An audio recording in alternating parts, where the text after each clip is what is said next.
घुमाई देबो के जानू की घोड़ा मेला घुमाई देबो के जानू झाझा के मेला। कृष्णा रिकॉर्डिंग स्टूडियो सूरत। घुमाई देबो के जानू की घोड़ा मेला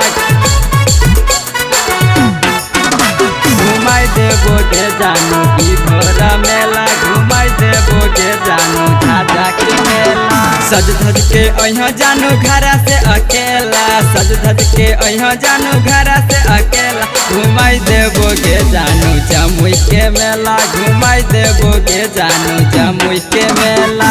सज धज के अइहा जानू घरा से अकेला सज धज के अइहा जानू घरा से अकेला घुमाई देबो के जानू की धोरा मेला घुमाई देबो के जानू झाझा के मेला।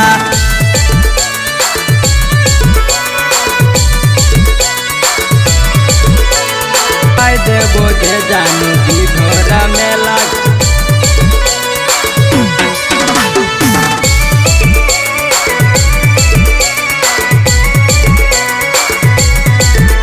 घुमाई देबो के जानू की घोड़ा मेला घुमाई देबो के जानू झाझा के मेला।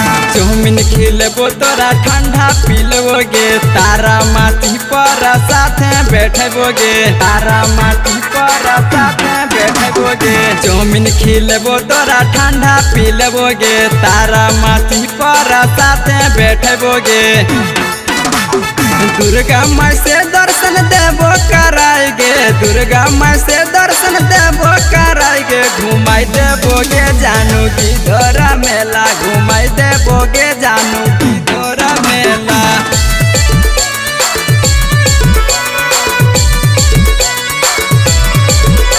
घुमाई देबोगे जानू की धोरा मेला